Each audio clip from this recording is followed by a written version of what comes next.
আসসালামু আলাইকুম প্রিয় দর্শক। আজকের রেসিপিটা হলো বাটা মাছের জাল। মাছ আমাদের প্রিয় খাদ্য, আমরা মাছে ভাতে বাঙালি, তাই এখন বাটা মাছের সিজন, বাজারে বাটা মাছ পাওয়া যায়। তাই আজকের রেসিপিটা বাটা মাছের জাল। মাখা মাখা করে আমি এইভাবে বাটা মাছের জাল পাকিয়ে নিয়েছি। আশা করি সাথে থাকবেন, পুরো রেসিপিটা দেখবেন। আমাদের প্রিয় খাদ্য মাছ কীভাবে পাকাইছি, চলুন শুরু করা যাক। আমি প্রথমে একটা প্যানে তেল গরম দিয়ে দিলাম, আর ৬টা মাছ আমি সাফ করে নিয়ে হলুদ মরিচ লবণ মেখে নিয়ে নিছি। এবার আমি মাছগুলোকে ভাজি করে নিব। আমি প্রথমবার 5টা মাছ দিলাম, যেহেতু আমি পুরা জায়গা হয় নাই, এক পিঠ হয়ে গেছে। আমি এবার উল্টিয়ে দিব মাছগুলোকে, উল্টে দিলাম। চলে আসলাম কিছুক্ষণ পর, মাছ ভাজি হয়ে গেছে। এবার আমি মাছগুলোকে উঠিয়ে নেব।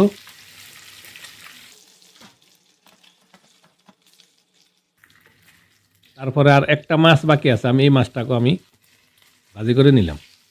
তারপরে সেম প্যানে আমি দিয়ে দিলাম 2টা পেঁয়াজ কুচি, আর আমি 3-4টা কাঁচামরিচ দিলাম। যেহেতু বাটা মাছের জাল, আমার একটু জাল দেওয়ার প্রয়োজন আছে, আমি এখানে শুকনো মরিচ কাঁটামরিচ কাঁচামরিচ দুটোটাই ব্যবহার করলাম। পেঁয়াজটাকে একটু লাল করে নিব। পেঁয়াজ লাল হয়ে গেছে। পেঁয়াজ লাল হয়ে যাওয়ার পরে আমি দিয়ে দিলাম 1 চামচ রসুন ছেঁচা, আর 1 চামচ দিলাম আমি আদাটাকে আমি ব্লাইন্ডারে ব্লাইন্ড করে নিয়েছিলাম। আদা রসুনগুলোকে আমি 15-20 সেকেন্ডের মতন কাঁচা গন্ধটা যাতে যায়, আমি পেঁয়াজের সাথে একটু ভাজি করে নিলাম।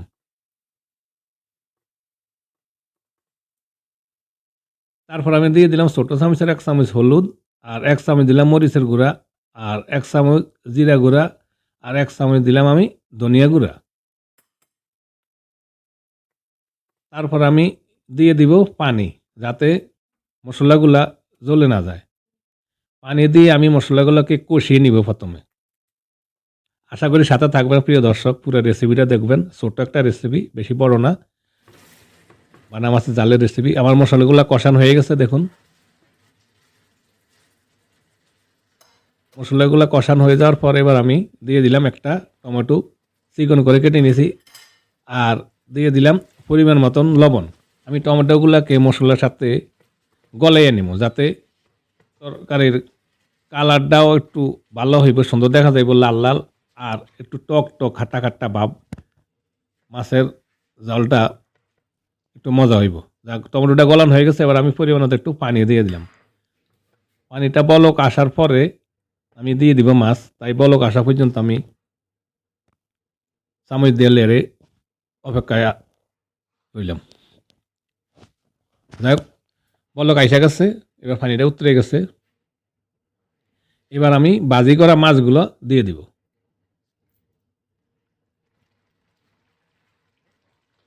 মাছগুলো দিয়ে আমি তারপরে ঢাকনা দিয়ে প্রথমে প্রায় 5-7 মিনিট মতন রাখবো।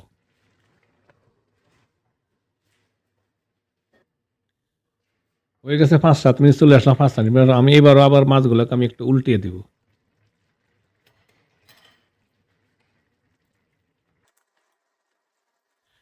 উল্টিয়ে দিলে দোনো সাইডে ভালোভাবে মশলাগুলো মাছের ভিতরে ঢুকবো। আবার ঢাকনা দিয়ে আবার আমি 5-7 মিনিট মতন রাখবো। চলে আসলাম আবার 5-7 মিনিট পর, আমার মাছ বোনা হয়ে গেছে, দেখুন। এবার আমি দিয়ে দিলাম কিছুটা ধনিয়া পাতা। আপনারা ধনিয়া পাতা সিজন হলে ধনিয়া পাতা দিবেন, আর না হলে কোনো সমস্যা নাই।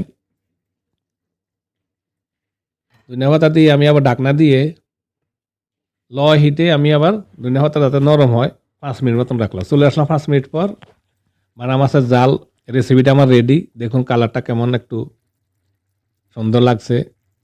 আমি একটা বাটিতে বাইরে নিলাম। প্রিয় দর্শক, আশা করি এমনিভাবে আপনারা রেসিপিটা খুব সহজে বানিয়ে নিতে পারবেন। আশা করি রেসিপিটা আপনাদের পছন্দ হবে। যদি পছন্দ হয় প্লিজ আমার চ্যানেলটা সাবস্ক্রাইব করে সাথে থাকুন, এবং আমার রেসিপিটা লাইক কমেন্ট এবং শেয়ার করুন। ধন্যবাদ সবাইকে। ভালো থাকুন, সুস্থ থাকুন। আল্লাহ হাফেজ।